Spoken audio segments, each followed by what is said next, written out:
C'est pour ça que j'ai longtemps hésité à donner mon avis sur YouTube. Un avis, ce n'est pas stable. Il y a un mois, je mettais les mains sur la BM-CC 6K Full Frame et j'étais complètement dans la hype de la découverte. Un mois après, mon avis a changé sur cette caméra. Il y a du bon, du moins bon, mais surtout, il y a de l'excellent. Encore une fois, si vous hésitez pour prendre cette caméra, cette vidéo est faite pour vous. Je vous parle du rolling shutter, de l'autonomie, du crop, de la taille des fichiers et plus encore. Allez, c'est parti.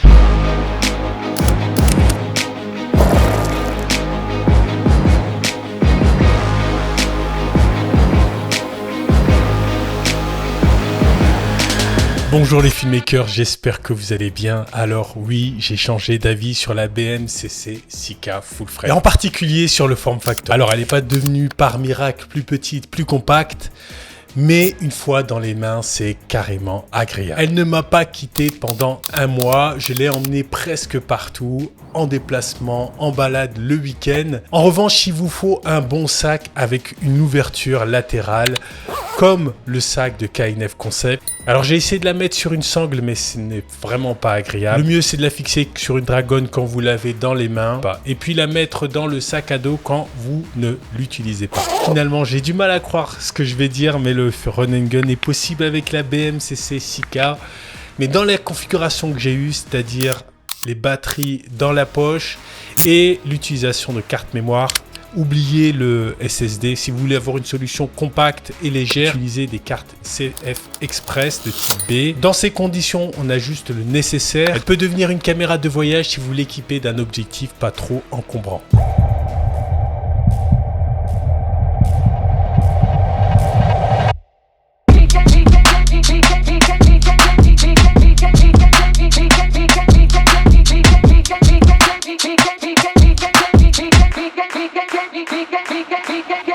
Le Biro 12 bits est fantastique.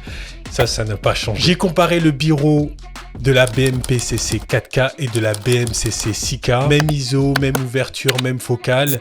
Et je trouve que les images de la BM-CC 6K sont plus lumineuses. Le capteur est plus grand, plus de lumière, plus de pixels. Blackmagic annonce la même plage dynamique que la BM-CC 4K. On a quand même plus de détails dans les zones sombres et dans les zones lumineuses que la BM-CC 4K. Je ne suis pas un grand spécialiste du domaine. Si certains d'entre vous savent pourquoi j'ai cette impression, n'hésitez pas à laisser votre avis dans les commentaires. Le Biro, ça reste une énorme force de cette caméra. Les teintes de peau sont beaucoup plus fidèles, même dans des conditions un peu difficiles. On ne perd pas de nuances, c'est très appréciable.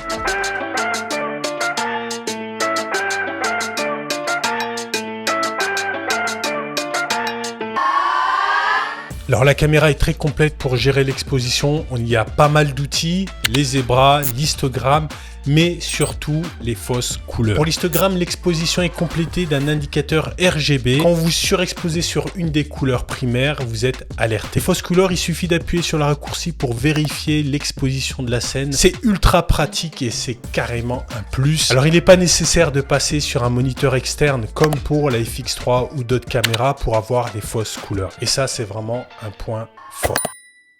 Bonne année 2024, je vous souhaite pour cette année 2024 que du bonheur, du plaisir, de la santé, de la réussite dans tous vos projets. Je ne vais pas faire de bilan sur l'année qui vient de s'écouler. Merci pour votre énorme soutien en 2023, il m'a énormément aidé, il s'est passé un tas de choses. Ça a été une belle année pour moi, belle année pour la chaîne et j'aimerais sincèrement vous remercier.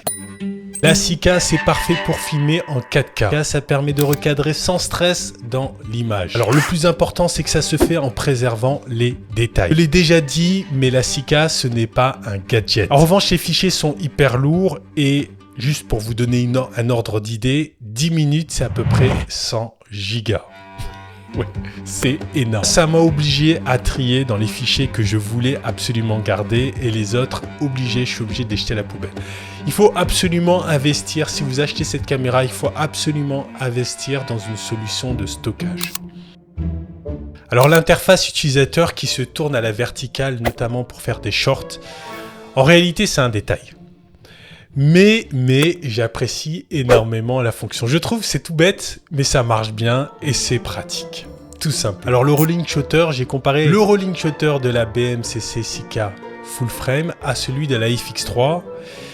Et franchement, je peux pas me prononcer sur le sujet. En fait, je suis pas assez spécialiste, j'ai pas le regard. En plus, j'ai fait un test très rapide et je vais laisser ceux qui ont une meilleure vision sur le sujet parce que très clairement, je ne filme très rarement des mouvements. Vous connaissez, vous le savez, je filme rarement des mouvements rapides et donc je peux pas me prononcer sur le sujet. N'hésitez pas à donner votre avis dans les commentaires. Pour l'autonomie, j'ai fait plusieurs séquences de 2 à 3 heures. Alors bien sûr, je filme pas en continu, mais je remplis mes 2 cartes mémoire, donc c'est à peu près 1 heure voilà, de vidéo. J'ai toujours tenu avec mes 3 batteries en filmant en 6K Open Gate en 24 images par seconde. Alors franchement, je pense que l'autonomie n'est plus un problème, mais c'est vrai que j'ai toujours un œil sur l'indicateur de batterie. Je pense que l'idéal, c'est soit d'avoir la poignée avec les 2 batteries supplémentaires, ou d'acheter une batterie V-mount et donc de se faire un rig avec une bonne batterie qui dure bien longtemps et d'être complètement tranquille. Bon, avant de conclure, j'aimerais revenir sur la sensibilité du capteur et surtout sur le bruit. En basse lumière, la caméra n'est vraiment pas dans son élément. Il y a beaucoup de bruit. Là aussi, je trouve que l'outil réduction de bruit de DaVinci Resolve fait carrément le job. Du coup, ça m'emmène vers le dernier point de cette vidéo, c'est DaVinci Resolve. Alors, la version studio de 292 € est offerte avec la caméra. La caméra, en réalité, elle est vendue à 2190 €.